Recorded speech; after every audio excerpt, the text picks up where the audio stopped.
Standard 12th ஸ்டாண்டர்ட்ல போக மாட்டேங்கிறாங்க ஸ்கூலுக்கு. அதுவும் மிகவும் வருத்தப்பட வேண்டிய விஷயம். நான் இங்க வந்து உட்கார்ந்தோடனே பார்த்தேன், நல்ல அருமையான சூழ்நிலை. இந்த பக்கம் ஸ்கூலு, இந்த பக்கம் பால் சொசைட்டி. இதெல்லாம் ஒரு கிராமத்துல நெருக்கமா மக்களோட இருக்கக்கூடிய இடங்கள். மாண்புமிகு தமிழ்நாடு முதலமைச்சர் வந்து பெண் குழந்தைகள் குறிப்பா காலையில பசி இல்லாம வந்தாதான் நல்லா படிக்கணுங்கிறதுக்காக காலை உணவு திட்டம் கொடுத்திருக்காங்க. இங்க எத்தனை பேரோட குழந்தைங்க காலை உணவு திட்டத்துல பயன்பெறாங்க? கை தூக்குங்க பார்க்கலாம். ஆக அரசு பள்ளியில படிக்கக்கூடிய 1 to 5ல இருக்கக்கூடிய எல்லா குழந்தைகளுக்கும் இலவசமா காலை உணவு கொடுக்குறாங்க. ஏன்னா வயிறு நிறைஞ்சாதான் குழந்தை நல்லா படிக்க முடியும். அதுக்கப்புறம் பாத்தீங்கன்னா பெண்கள் குறிப்பா உயர்கல்வி போறதுக்கு வறுமை ஒரு தடையா இருக்கக்கூடாதுங்கிறதுக்காக தான் புதுமை பெண் திட்டத்துல மாசம் 1000 ரூபாய் கொடுக்குறாங்க.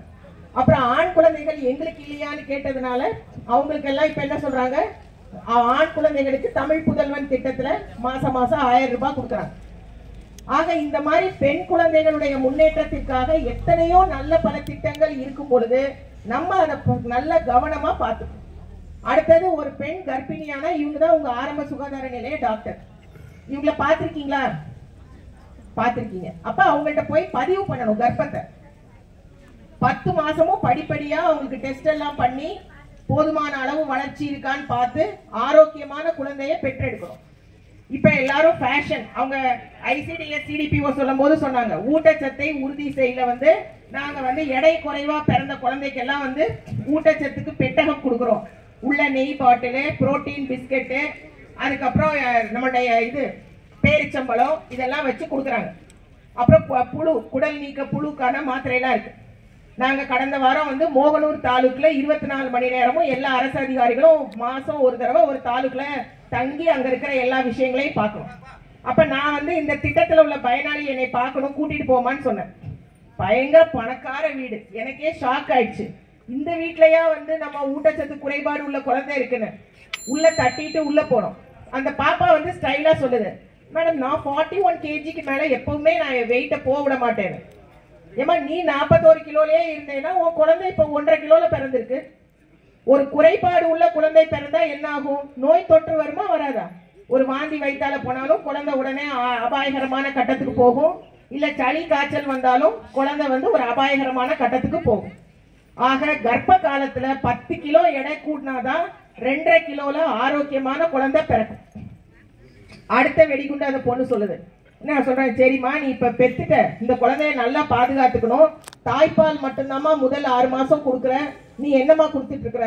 மேடம் நான் புட்டிப்பால் கொடுக்குறேன். மேடம் என்னமா ஷாக் மேல ஷாக்கா சொல்லிட்டு இருக்கிறேன். நீ நான் முதல்ல உன் வீட்டை பார்க்கும் போதே எனக்கு தலை சுத்திருச்சு. இந்த வீட்லயா வந்து ஒரு குறைபாடு உள்ள குழந்தை இருக்குன்னு நம்ம நினைக்கிறோமேன்னு சொல்லி வருத்தத்தோட உள்ள வந்தா, நான் எப்பவுமே 41 கிலோல தான் என் வெயிட்டை மெயின்டைன் பண்ணுவேங்குது.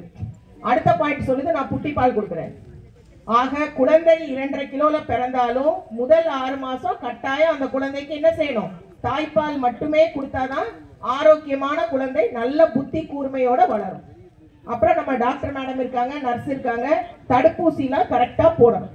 கரெக்டா போட்டாதான் எந்த நோய் தொற்றும் இல்லாம குழந்தை வந்து ஆரோக்கியமா வளரும். உங்க கிராமத்துல எந்த குழந்தையாவது ஸ்கூலுக்கு போகாம இடைநீட்டல் இருந்தா உடனடியா நீங்க என்ன செய்யலாம்? உங்க வட்டார வளர்ச்சி அலுவலருக்கு சொல்லலாம்.